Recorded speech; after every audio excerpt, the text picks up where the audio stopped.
Subscribe कीजिए ध्येय IAS channel को और बेल आइकन को दबाइए लेटेस्ट वीडियो सबसे पहले देखने के लिए।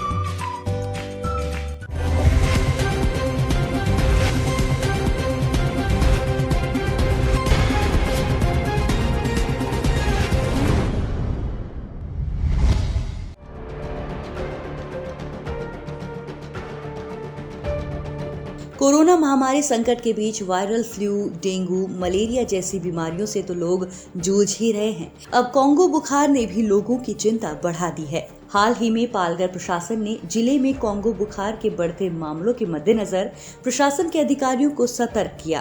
क्रीमियन कोंगो हेमोरेजिक फीवर या जिसे आमतौर पर कोंगो फीवर भी कहा जाता है, इंसानों में ये टिक के जरिए फैलता है। ये टिक जानवरों के शरीर पर चिपकने वाले कीड़े होते हैं।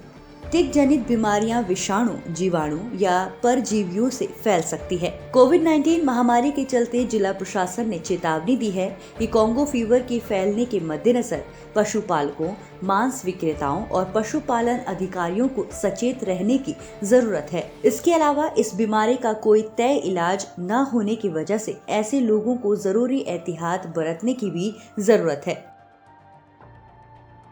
क्या है कोंगो फीवर? दरअसल में कोंगो फीवर एक वायरल बुखार है। इस बुखार की अहम वजह नोरोवायरस है। ये हेमोरेजिक वायरस के तार बुनियाई विरिडई परिवार से जुड़े हुए हैं। माना जाता है कि इस बुखार के लक्षण सबसे पहले क्रीमिया और कोंगो जैसे देशों में देखने को मिले थे। यही वजह है कि इसका नाम क्रीमियन कोंगो फीवर पड़ा। इस बीमारी का असर सबसे ज्यादा अफ्रीका, एशिया और मध्य पूर्व में ज्यादा दिखाई देता है। हालांकि इसके कुछ मामले उत्तरी यूरोप और भूमध्य सागर में भी पाए गए हैं। साल 1944 में यूरोपीय देश क्रीमिया में इस संक्रमण के लक्षण सबसे पहले दिखाई दिए थे। साल 1969 में अफ्रीकी देश कोंगो में इस वायरस की वजह से कई लोग मारे गए थे। साल 2001 में ईरान और पाकिस्तान समेत अफ्रीका में इस वायरस ने काफी तबाही मचाई थी।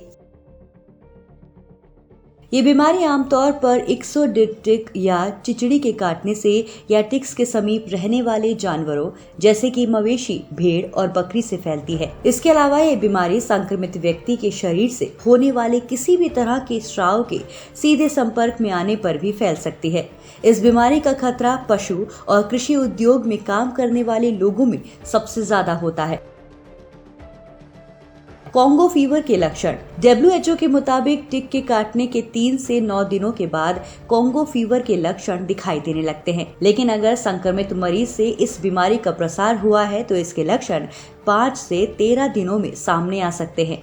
कोंगो फीवर के शुरुआती दिनों के लक्षणों में सबसे आम लक्षण है बुखार आना, शरीर में दर्द रहना, गले में खराश, ज्यादा रोशनी से दिक्कत रहना, पेट में दर्द और दस्त लगना। 3 दिनों के बाद पेट दर्द ज्यादातर शरीर के ऊपरी भाग यानी लिवर और इसके आसपास भी पहुंच जाता है। मरीज को थकान और सुस्ती भी महसूस होने लगती है। इसके अलावा आंखें लाल होना, त्वचा पर लाल चकत्ते और दिल की धड़कन बढ़ जाना इसके अन्य लक्षणों में शामिल है। इंसानों में इसका असर ज्यादा होने पर मुंह व नाक से खून आने जैसी समस्या पैदा होने लगती है। इसके अलावा कई अंग भी काम करना बंद कर सकते हैं। कोंगो फीवर के 30 से 40% मरीज आमतौर पर दम तोड़ देते हैं और अधिकतर मामलों में मौत संक्रमण के दूसरे हफ्ते में होती है।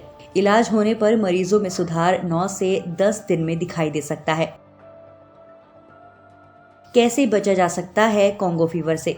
इस बीमारी का कोई तय इलाज अभी तक नहीं खोजा गया। हालांकि इस बीमारी से एहतियात लेकर बचा जा सकता है। कई छोटी छोटी बातें जहन में रखकर कोंगो फीवर से बचने में मदद मिल सकती है।